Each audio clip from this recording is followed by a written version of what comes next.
Hello. The following is the fifth episode of the Architect's Purpose podcast, and this discussion is all about Walter Gropius, and it's really the birth of modernism.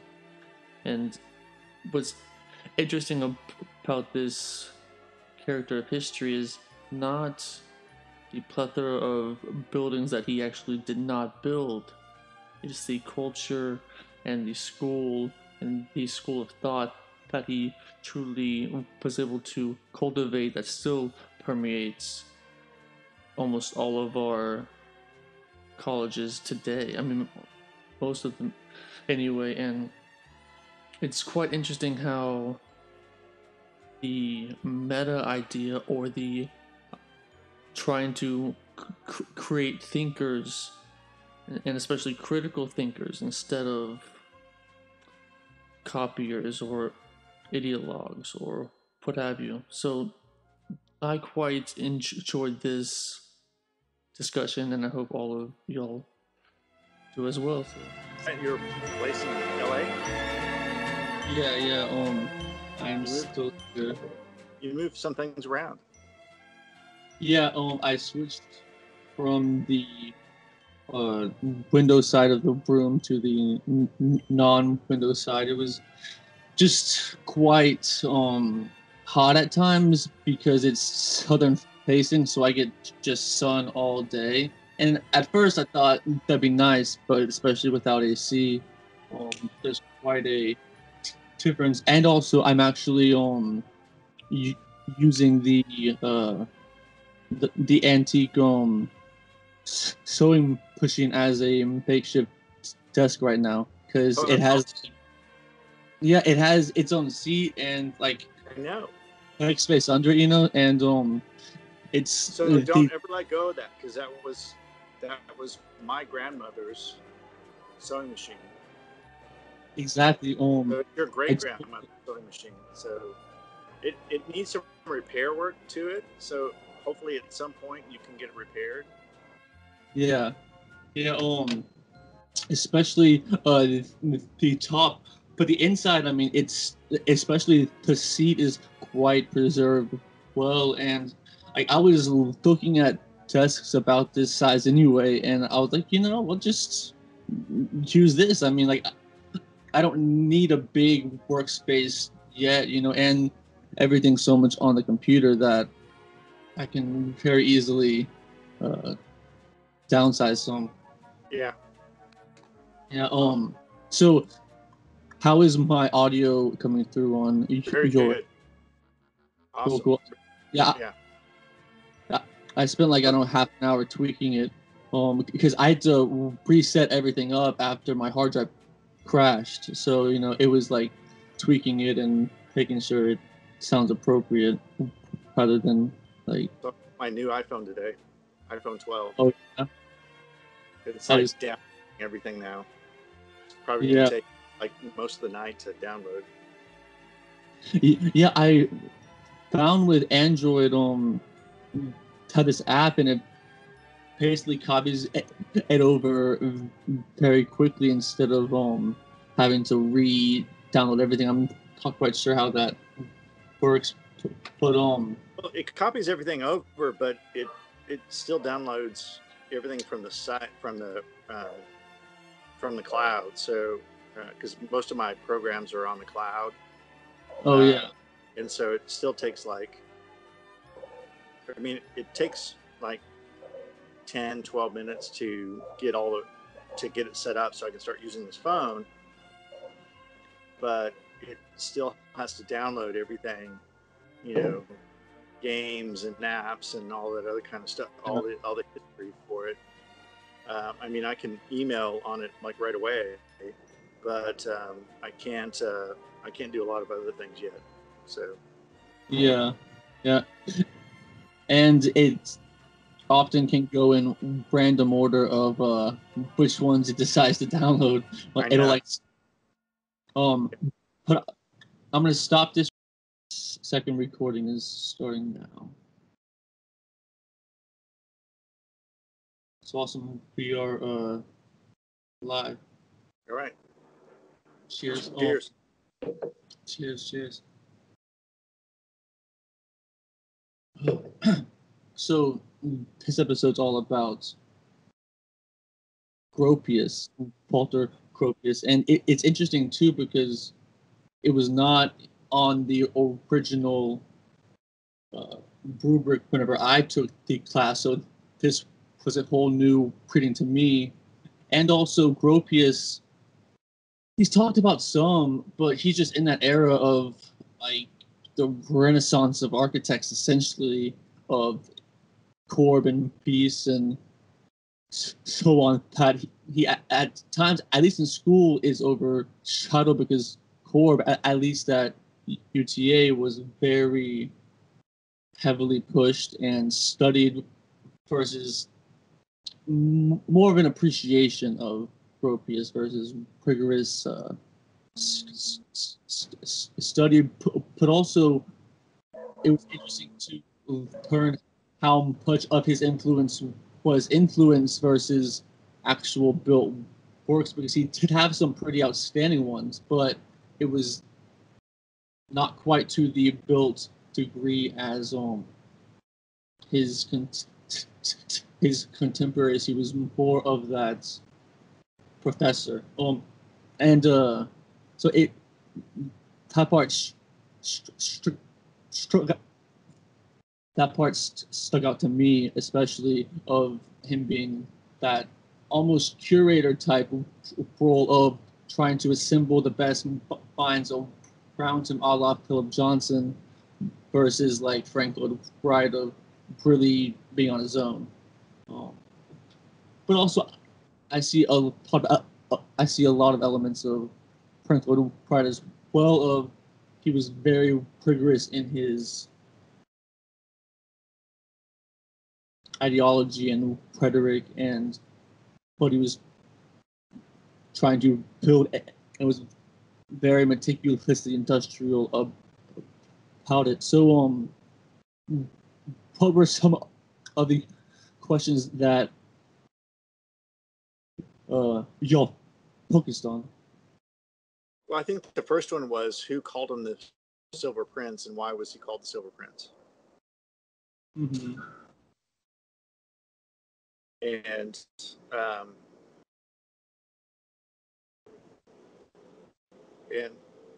do you remember from the readings what that was?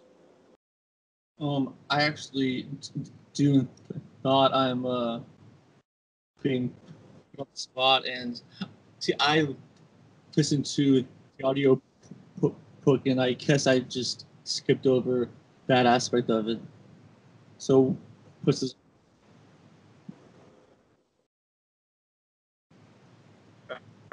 So, um, so it was Paul Klee who actually dubbed him as the Silver Prince. And you're right. I think that in general, Gropius was more. I mean, he was called Silver Prince for a lot of reasons, but the idea is that it was you hit it spot on. It was the assemblage of these great minds and rethinking a new way of doing architecture that had never been considered before. And so his whole issue, of his tenure at Peter Behrens, which was the time where Peter Behrens was doing everything at the time. I mean, Peter Behrens' building was the AEG turbine factory. And it's, if you look at it, it's not an overly elegant building, but it certainly spoke to the industrial character, industrial nature of what was going on at the time, right? Or not what was going on at the time, but where this kind of architecture wanted to go, to respect the notion of, the pre-manufactured, the industrial, not the industrial revolution, but the industrialization and of a time where building especially building homes, was something that was done one at a time. And so, his tenure at Peter Behrens really influenced him, because Peter Behrens was doing furniture, was doing bricks, and so all that huge influence on his idea about creating a school that addressed all of those things. So I think you're spot on. I mean, I think Gropius was not necessarily. I mean, he was not Corp. He was not the brilliant character that had this long-standing built environment that transcended decades. But it was the idea that he took from Behrens and created the school that really dealt with all of the different issues of of crafting an environment through all of these new methods of development. And so, whether it was furniture design, whether it was fabric design, I mean, he really took that with this new school, and that's his. That truly, in my opinion, is his legacy to architecture. I mean, yeah, I mean, the Bauhaus building is a wonderful building, and is some of his earlier work did things that I mean, even when the Allies were coming through and they saw these buildings that he had designed, they were amazed by it, because all of a sudden it wasn't a building that was based on mass and connecting to the ground, but it was relieved by large window openness. I'm always one of my first actually one of my favorite classes at UVA was the history of urban design, and it was taught by a man who was not a modernist in any respect. Uh-huh. He was a classicist and more of a Renaissance. His predilections were more to that. Just 1 second, because I'm not sure if the audio is like kind of cutting through on the recording, so I can pick you up on that. It was I think there's just a slight delay because of the recorded. Excuse me. Thank you. So, your favorite class was the history of urban design taught by a non-modernist? Yeah, it was a professor called William Westphal, who's now deceased, but he I think I've got a book from him called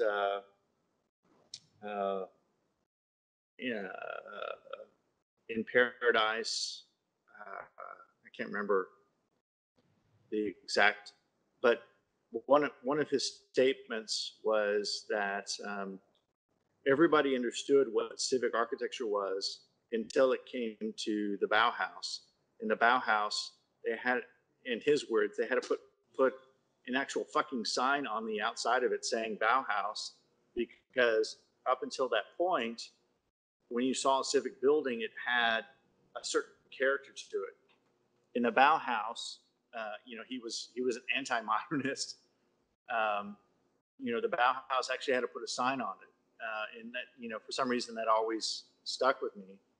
But he was an amazing professor that really and thoroughly walked us through several millennia of urban design and urban design issues.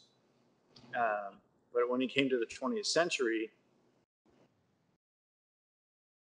those kinds of things, in his opinion, fell to the wayside, and all of a sudden you had to put signs on buildings in order for people to understand the importance of them. So I don't necessarily ascribe to that. I mean, I think that there is a certain belief and understanding of that through the early 19th century, but I don't think that you throw the baby out with the bathwater here. The fact that he created something at the Bauhaus that was completely unique and completely wonderful and completely amazing, that has influenced us for the next 100 years. And I don't believe anybody understood the impact of what the Bauhaus had at the moment he created it. And I don't believe that he did either, but I love the fact that out of his personality and sheer will, he created this environment that was unique. And people from all over Europe were coming to visit and to try to understand what he had created there, because it truly was a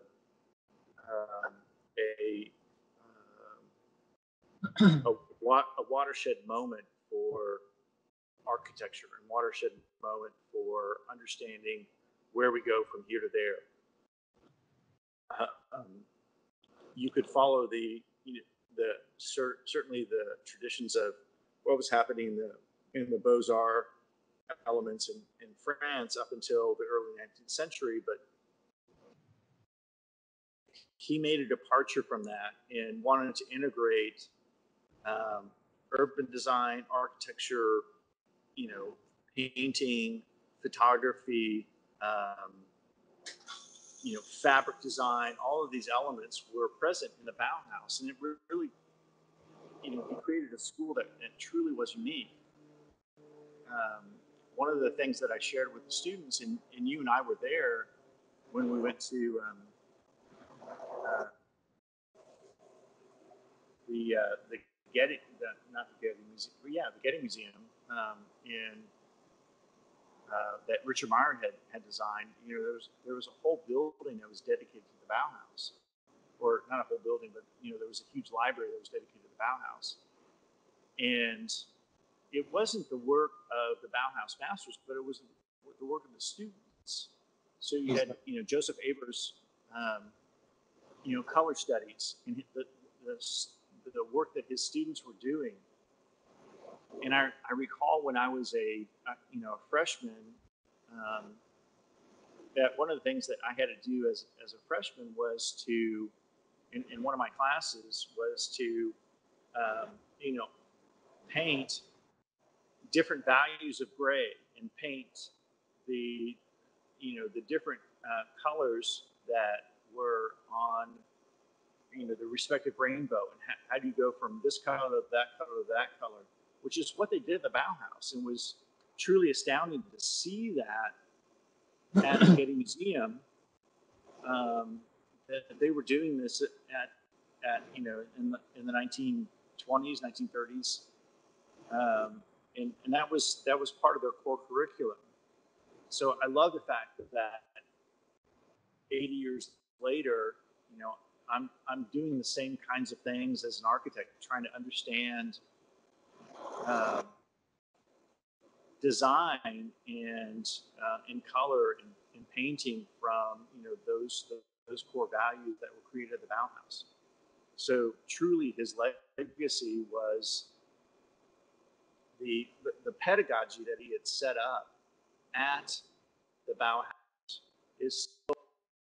And obviously, when he came over to Harvard in the late 1930s and became the dean of the School of Architecture, that legacy still continues even today.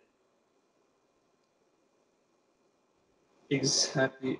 His emphasis, especially on the education of architecture, is pretty so outstanding. I mean, I did these same things as well. I mean, my whole first year it was a drawing class, and I was studying tones and shades and simple but important uh,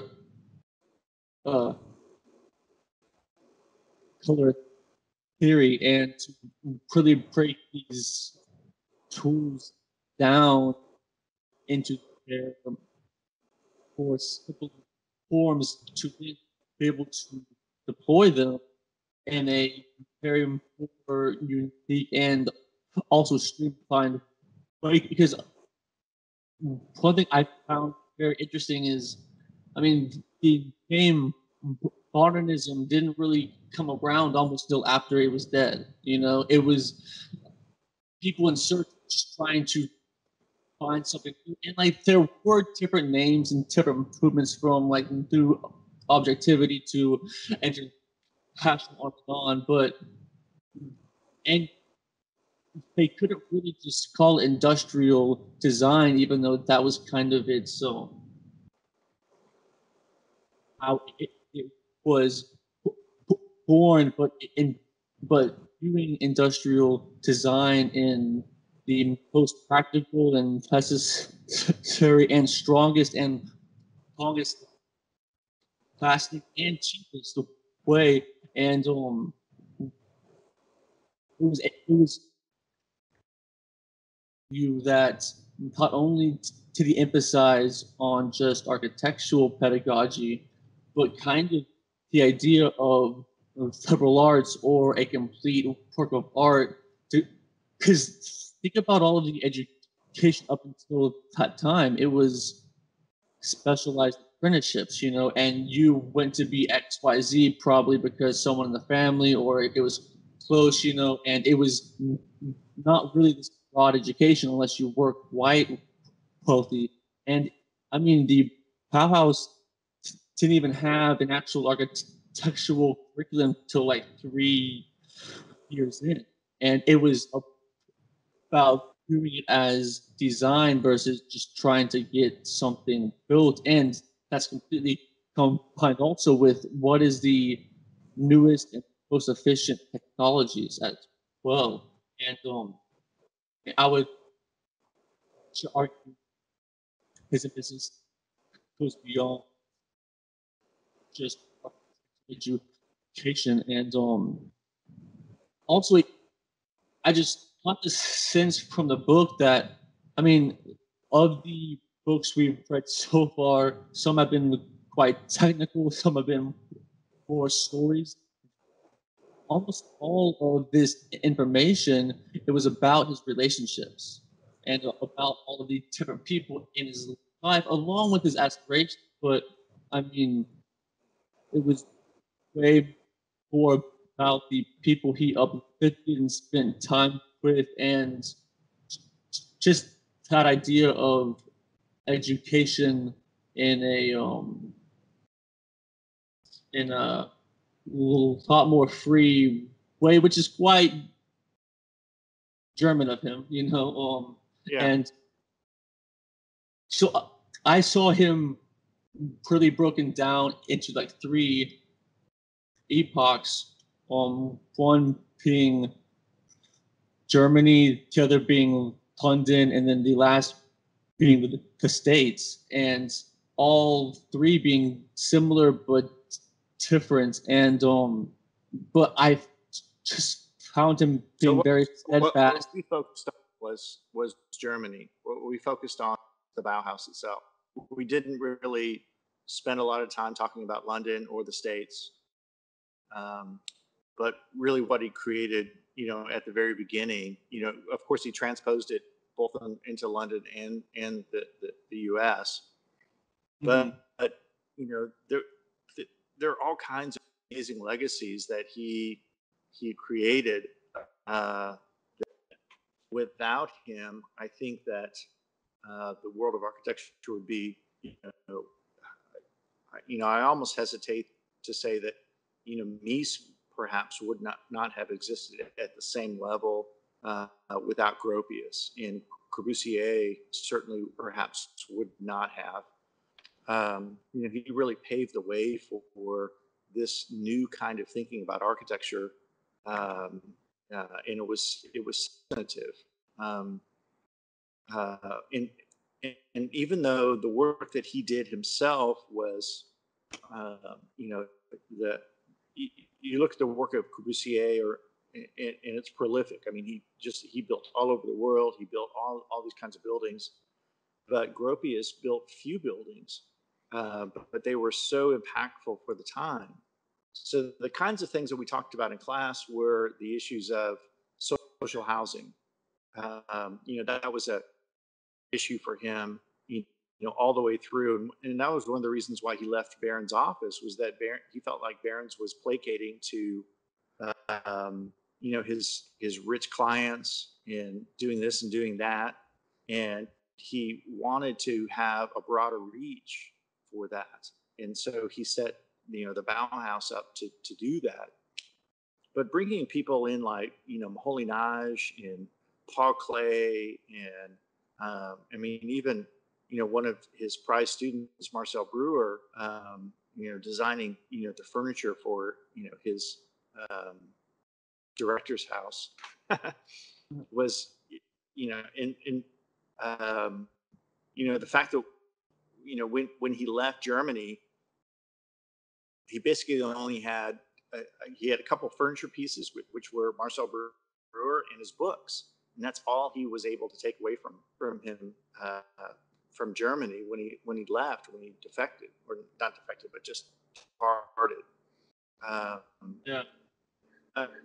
But he created this whole environment that truly was holistic in how its approach, and so one of the comments that I made was that Mark Twain's one of Mark Twain's quotes was that even great men have difficult relationships, right? Um, and so we broke that down a little bit and said, well, a lot of people have very difficult relationships, but also even great men have them, have difficult relationships. So he had, his whole issue with Alma and, ongoing things. And he had, relationships with other students.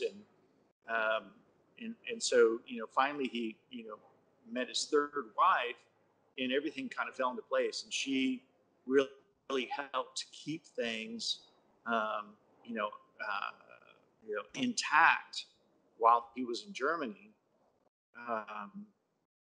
But he was always short of money. He was always, fighting against the political issues at the time.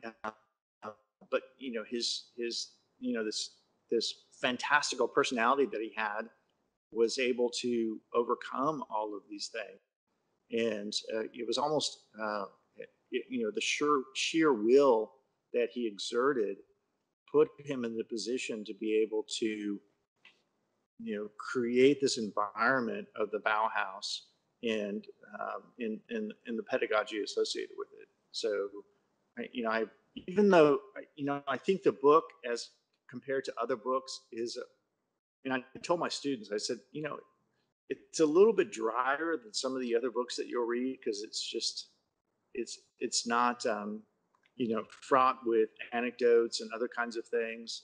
It really is a recording of his entire life. You still have to appreciate what he did in isolation from almost anything else that was going on in the early 20th century. And, my hat's off to him. I mean, this guy was truly amazing in what he did.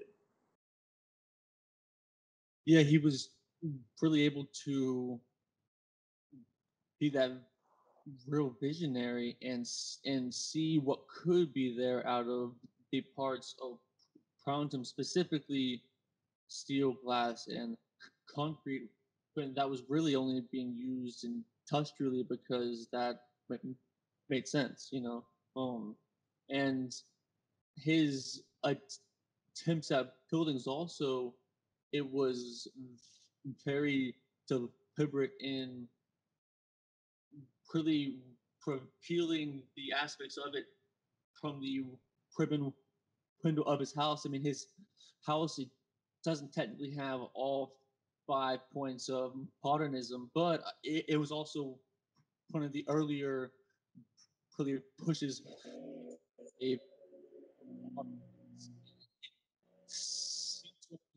to still what a vernacular was without trying to be too fancy at times that we've seen can happen, but just the real distillation of what's a house, what do you need, and doing it from a more minimal aspect. I mean, I'm surprised modernism isn't called minimalism, because it could easily be that it's about, instead of adding to, reducing to what. Whoa. Don't you think modernism is minimalism? Yeah. I mean, absolutely. I know that we're going to talk about this with Venturi, but yeah, it's modernism is the essence of exclusion versus inclusion. Yeah. Right. If you look at the Farnsworth House or the Barcelona Pavilion that Mies did, it doesn't have, there's no toilet room, although he built a little building that's now the book house, or now the the place where they sell trinkets and other kinds of things at the Barcelona Pavilion. And so modernism is about, the essence of modernism is about exclusion, non-inclusion.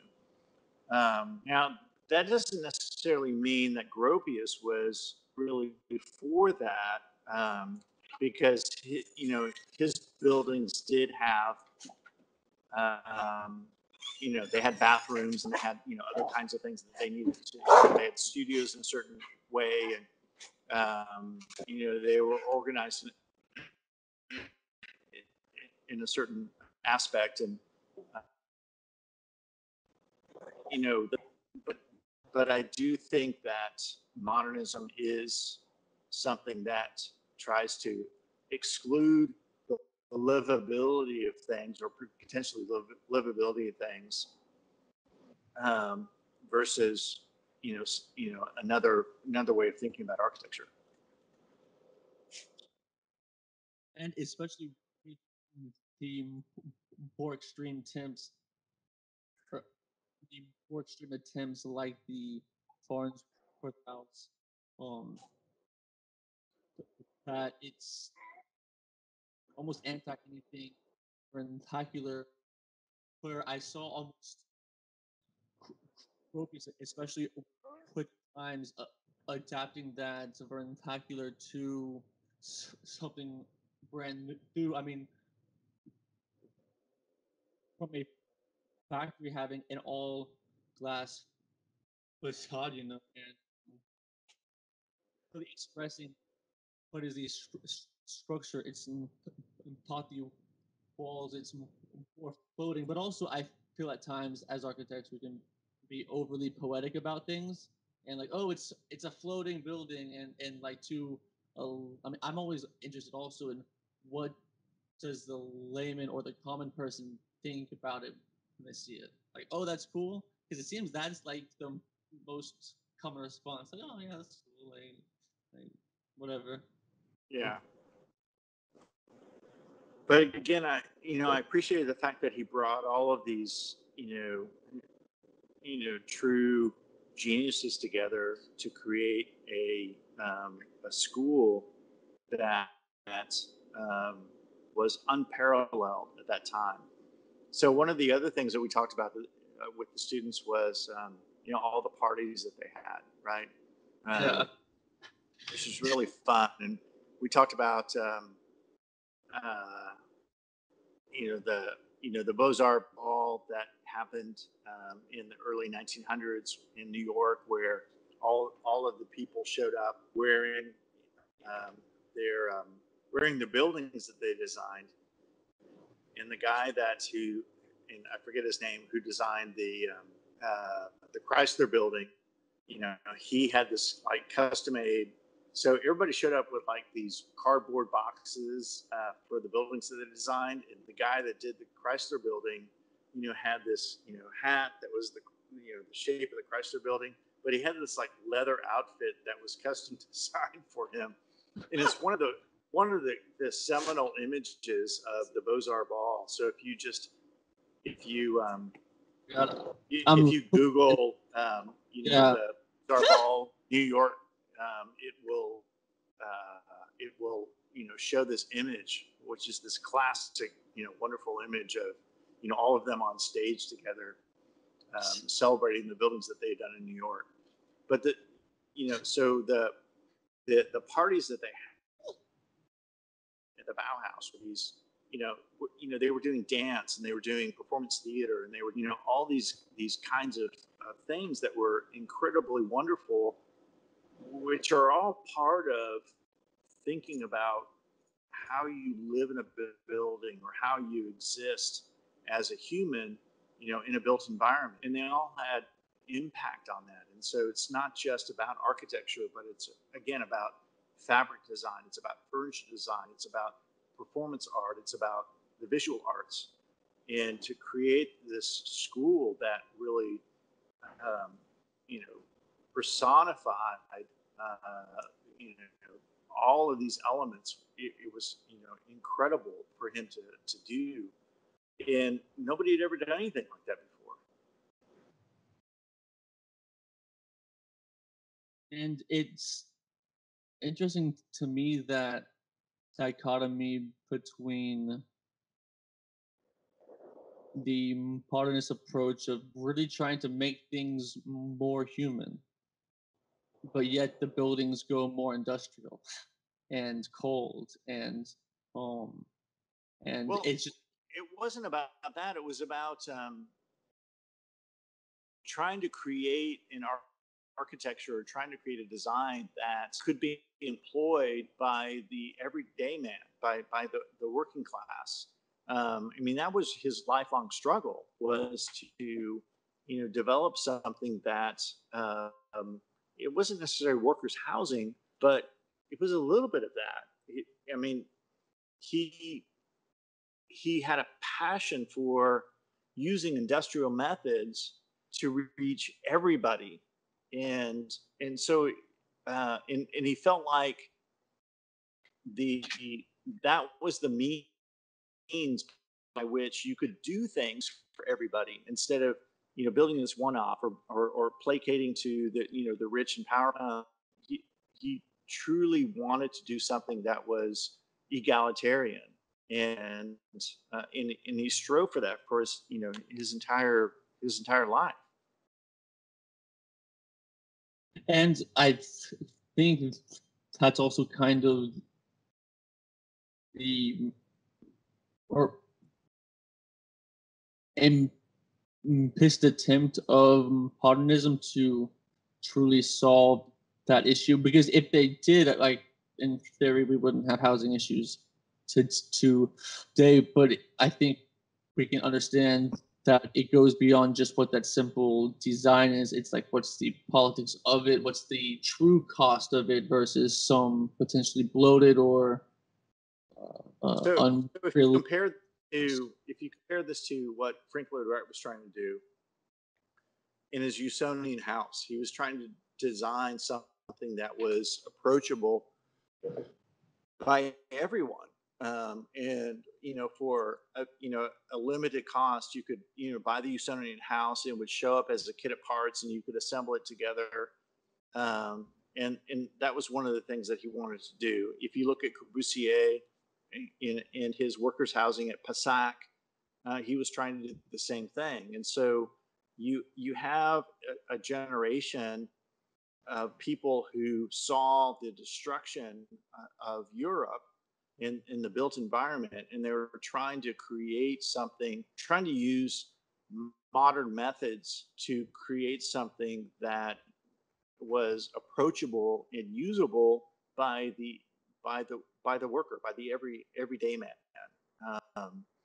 And again, that was his life pursuit. it wasn't certainly something that, I mean, if you look at Corbusier, that was not his lifelong pursuit, even though, his Unité and other projects tried to do that kind of thing. Gropius, he truly, that was really part of, I think, his ultimate goal in design. It was to create an environment in which everybody could have access to these building materials in this new technology, so that it didn't cost you an arm and a leg to live and exist and have a place of dwelling that was meaningful for you. But yet the corollary was always interesting, because when he built all of the housing for his masters, and I told all my students that I love the fact that at the Bauhaus that nobody was called professor, they was called master. So I told my students that you now have to call me master instead of Professor Board. They kind of laughed at it, but I told them that, if they want a good grade, they probably should call me master from now on. It's funny. Yeah, I know. It was, but it was the fact that when he designed the master's housing, and then he designed his own director's house, it was so much better and higher, and there was some pushback by all of them, right? Because the master's housing, there was 2 or 3 of the masters that were living in the same place, and he had his own director's, especially when they went to Dessau. He had his own director's house, and it was outfitted with furniture by Marcel Breuer, and it was twice as large as all of the other masters' housing. There was a little bit of pushback by that. So,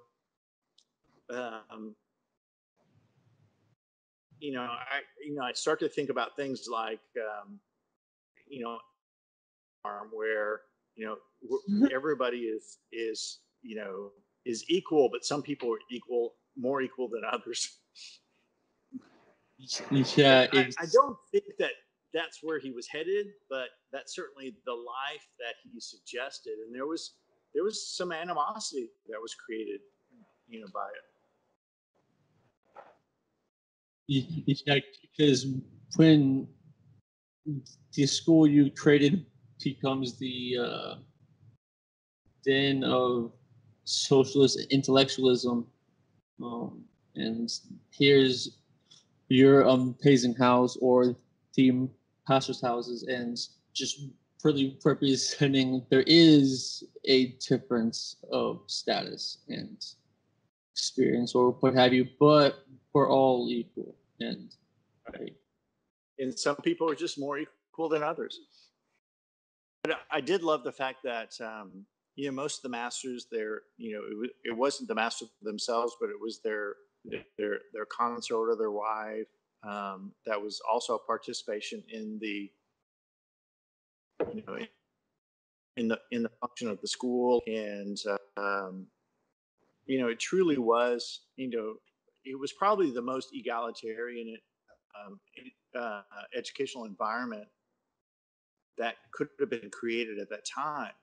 And it becomes and the reason why it's replicated is because it became a model for what we did for the next 80 years. I mean, we're still modeling a lot of what we're doing based on what the Bauhaus did.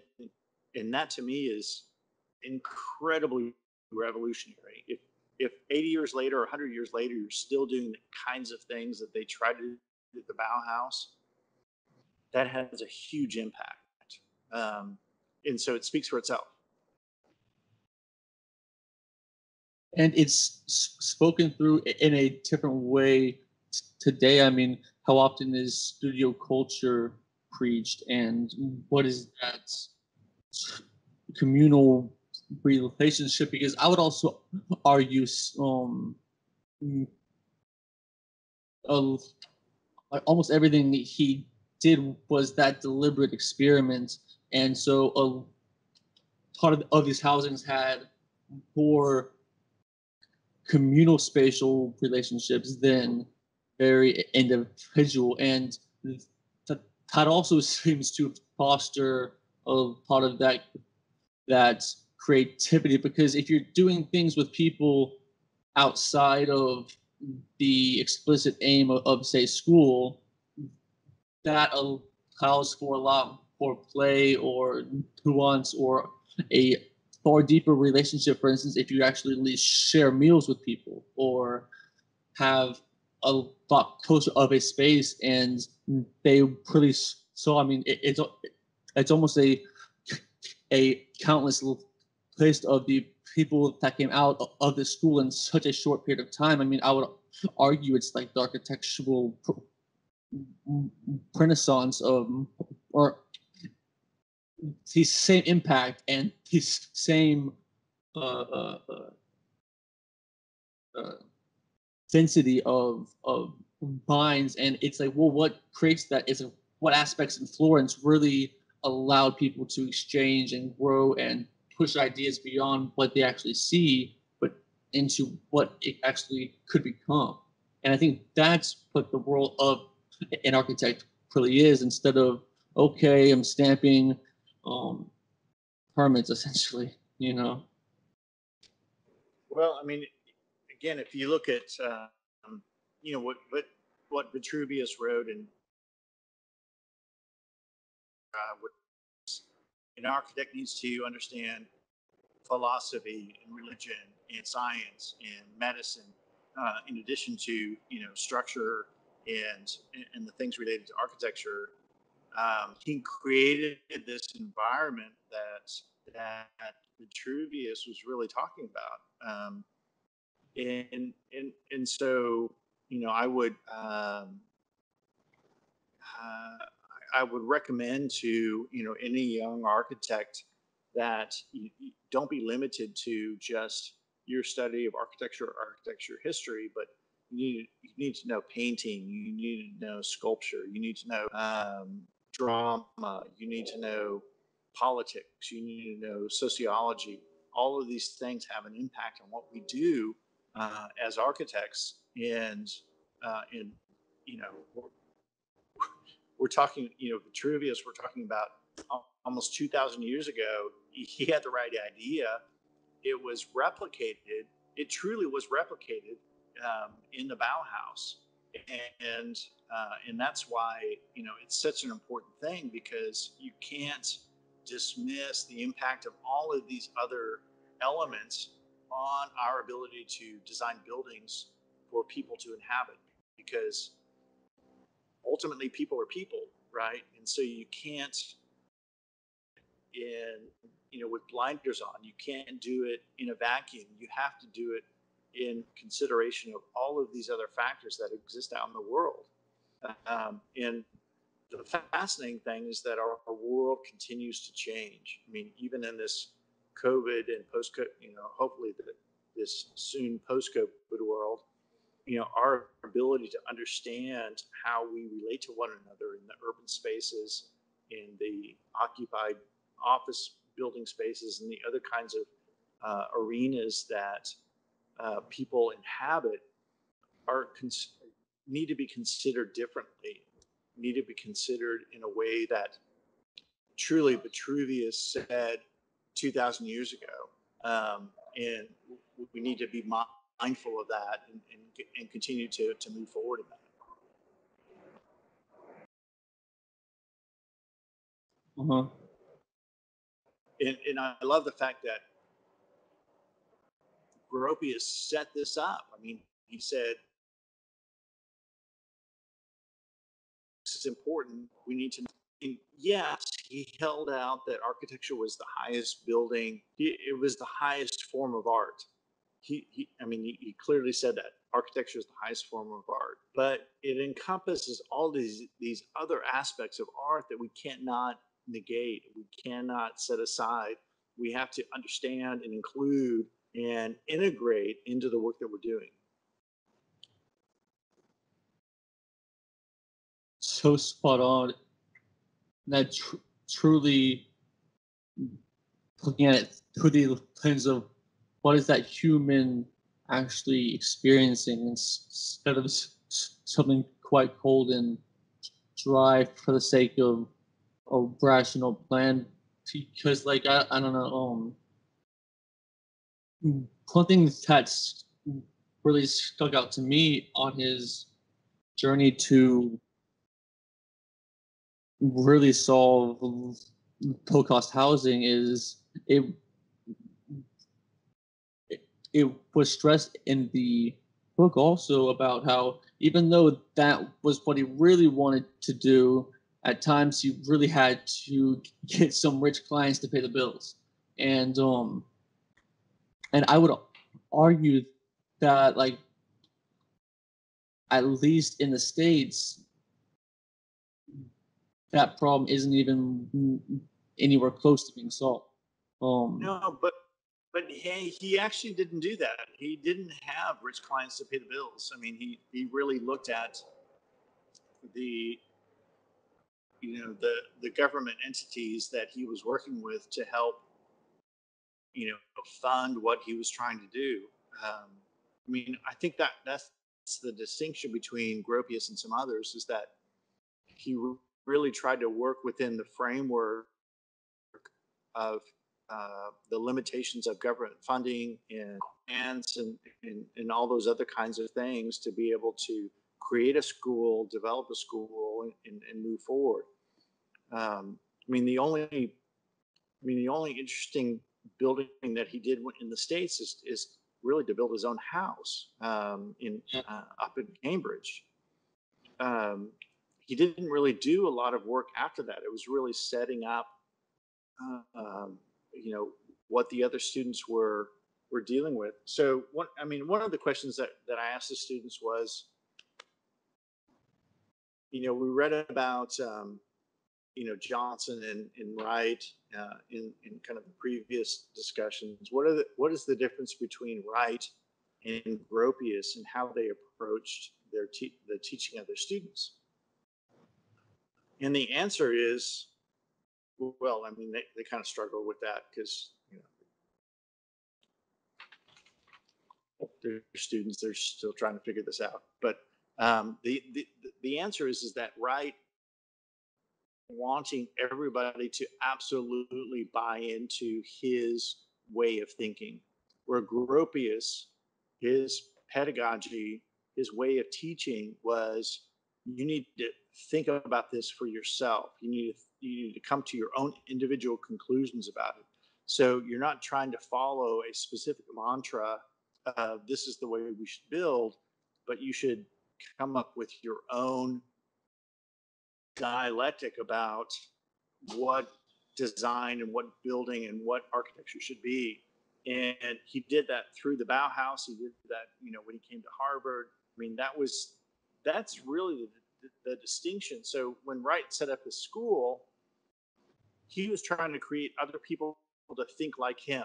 What Gropius did was to create people to not think like him, but to think beyond what he set up and to come into their own based on basic principles that he had set up for them. And I think that, and that's why his pedagogy for architecture schools continues on today, because when I'm in the studio and I'm teaching in a studio, I'm not trying to tell students you should think of this way, but I'm trying to help them realize the benefits of their own ideas and explore them to their ultimate conclusion. And that's exactly what Gropius was trying to do at the Bauhaus. It's what he tried to do in London. It's certainly what he tried to do at Harvard. And that is a clear distinction between what Wright was doing with his school and what Gropius was doing with his teaching. Yeah, Gropius really seemed to empower and allow these students to flourish. I also assumed through an added level of humility as well, because I think all of us have taken professors who just want you to do what they want, and the others who are very empowering. And the ones who are very empowering are actually the very modernist ones who want you to think it out, because this is a thinking and an experimental solution versus, oh, that's been done before, I'm gonna copy it. So here, it's like that isn't why we're actually doing this. It's trying to continue this millennial long history of thinking and to especially harness the current technologies to truly push it beyond and hopefully into something inspiring. Because I mean, don't you want to live in a beautiful place that's calm or peaceful or playful or what have you, versus some any other apartment like I'm currently in, and especially through modernism, it's actually a few quite simple moves that I just don't see being incredibly costly if done appropriately. So, like, one question I have, and I'm sure this will be an ongoing discussion, but what are those real difficulties or with that low cost housing and really doing it in an economical sense? Because it, and at least my experience was seeing other social housing, especially in Europe, it's obviously paid for by the state versus some sort of private enterprise. And to me, it's almost kind of arbitrary that developers choose suburbia, for instance. Like, I think if another design and economic model was prevalent, then they could do other things. Because I mean, not everyone builds suburbia, and even then, how isn't that uh, sustainable? I mean, watering a lawn, like, Yeah, but so the distinctions there are a European ideology versus an American ideology. So the American ideology is that land is cheap, and you can, the American dream is to, have your own, half acre of land and build your own home and what you want to do on that piece of property. Where in Europe you don't have that kind of you don't have the same ability to have that same amount of land, and so you have to make other kinds of choices. And it's the other philosophical or political issue of the individual versus the community. And I think that in general, Europe um, is more community oriented. Let's do the best for what's let's do what's best for the entire community versus what's best for me. And in America, because of the amount of land that's here, and because of the you know um, the idea of uh, the individualism, the Horatio Alger story of making making your own mark in America. I can do what I want and when I want and how I want, and this is what I'm going to do. Um, there's a huge disparity between the psychology between what a European thinks and what an American thinks about that aspect. Um, and but and but I but I know that the interesting thing is that the housing shortage and the homeless condition in so many communities is so acute, and you're living in LA where there's what 70,000 people who are homeless, uh, and in San Francisco where people can't even even if they could, if they wanted to buy, they couldn't afford to do it. Um, in California, it's more of an acute problem than almost anywhere in the country. The issue of homelessness and the issue of having the ability to live as a quote unquote normal person, with a home and with an apartment or whatever it is. Um, I think these issues are starting to drive a, in a sense, a wonderful dialogue about the issues of architecture and what it should be, what it should be doing. And I would you go back to Gropius. Even in Wright, you go back to Gropius. You go back to Corbusier. You go back to Wright, and you talk that these were individuals who were committed to providing housing for the general populace, all in very, very different ways. Wright was one house per acre, great, broad acre city. This is what we're going to do, and there's still enough land that you could actually see broad acre city being happening, right? And Corbusier with his Unité and Bassac and other developments saying, I want to provide something for everybody to live in. And Gropius, who spent, again, his entire career wanting to design things for the everyday person, using industrial methods, and that was what he saw as the refuge or the salvation for for being for development, was that we can use these industrial methods to provide housing for people over and over and over again, and it'll work for us. And even though it was more of an idea for him, because he never really executed it. Yeah. But it was still something that was very passionate for him throughout his career. Well, and so then, we had discussions about Leon Creer and Rob Creer, the idea of new urbanism, where you live and work and play in the exact same communities, so you're not driving for 45 minutes to go to a restaurant or whatever. It's all right there.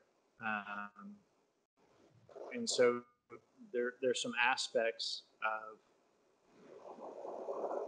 new urbanism that were dismissed, not dismissed, but not necessarily embraced by Gropius, and certainly not embraced by Corbusier. The idea that you should live and work in the same community that is replete with open spaces and other kinds of areas where it embraces the true human habitation of a specific environment. Exactly. And of course, my student, when I say the words Leon Creer, I ask for hands who knows who Leon Creer is, and of course nobody knows who that is, which is really frustrating. And who Rob Creer? What?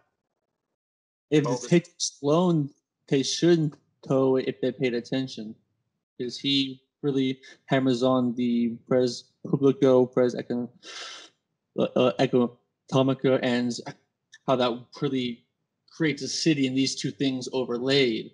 And I mean, I would argue the biggest thing that was taken away from modernism is really its downfall, or its worst idea, and that's of zoning, and of putting, okay, all work is over here, all production's over here, all housing's over here, all food's here. And I mean, like, I can understand them wanting to be radically different, and especially if there was space, but I mean, Corb tried to do that in Imperial France, and I mean in Imperial Paris. He wanted to breathe sort of all, versus that real fabric of a city like, say, Florence or Rome, that it has all of these different characters, and especially Barcelona, and with each block being similar but very nuanced, and you just don't quite get that with the cookie cutter suburb with the tree that's like 3 months old. Right. It's all ticky tacky, right? Yeah. And that's nothing. What I mean, I don't think that anything that Gropius wanted to do was supportive of the traditional American suburbia. Um, I think his legacy is really how he supported the architectural design aspirations of integrating um, architecture with all of the other arts, um, and that's really his benefit to all of it. To our discussion is his ability to, or his desire to do that. And I really saw him as that blend of Frank Lloyd Wright and Philip Johnson, in on the one hand being very right or being very much like Rourke, in that I have this real design intent, but also that Keating aspect, that Philip Johnson aspect of creating that of creativity, because also he partnered with people who were a lot more technically proficient than he was, because he understood he wasn't, and also partnering with others allowed him to grow and understand. I mean, one of his most famous things is actually very technical. It's a door handle, but just it was in the whole realm of how we put things together and operate. It was actually quite different, and it's being used quite a bit in a lot of derivative forms even today. And like he had these people around him. I mean, it's a whole chicken and egg thing. I mean, he worked for parents, and his co-workers are Mies and Corp, and it's like, well, that's a pretty sweet grouping, and also combined with that that sheer will of, I am going to do this, and it's like, who's actually going to stop you? And it's understanding as a human that it's all just other humans out there, and they also kind of don't know what they're doing either, and they're just trying to figure it out, and some people enjoy standing in the way, and then others are quite empowering. And I mean, my main takeaway for me is, how can I embody that aspect of Gropius and really empower and let other people be as creative around me, instead of trying to have them fit into the box I think they are, which is not even who they are. Right. And I hopefully, as our school is continuing to change, that whole idea of that communal education and having it be a plethora of things, instead of, okay, I am sitting down and basically on an assembly line, and because I think any good educator thinks that education never stops with school. It's a lifelong journey of learning, and in that it's all through experience. And I really enjoyed this book and learning about Gropius a lot, and it really complemented from Pro Art to Bruno Pesky to Burnham to Johnson and Pride. It was just so many parallels to pull out, and especially our readings moving forward, they're a little bit more theoretical than biographical, except for the past one. But and also it's back to experience as well. So I believe next time we can do uh, Fountainhead revisited and hone in on some individualism versus collectivism and what objectivity like really means on top of architecture as well. I'm thinking we can uh to that hopefully this weekend and then on to architect's suicide next week. Okay, sounds great. Sweet. And I mean, I really also found interesting how another motif is just the importance of reinventing oneself over time and not resting on one's laurels, but rather continuing to push it, because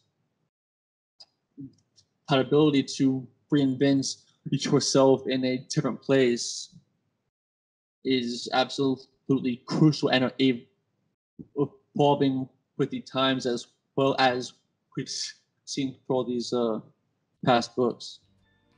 Absolutely. But I don't see me anymore. I can't. Can you see me? I can, yeah. Yeah. It's a little dark, but I was able to brighten it up from here. All right. Well, let's let me know when you want to get together and talk about the next couple of books. It's sweet. And let's pencil those in and talk them out. Because I'm always enjoying these, and I've found also it's just important to try and speak extemporaneously on the spot. That was redundant, but let's talk very soon, and I look forward to it. And have a great night. All right, you too. I love you. Bye.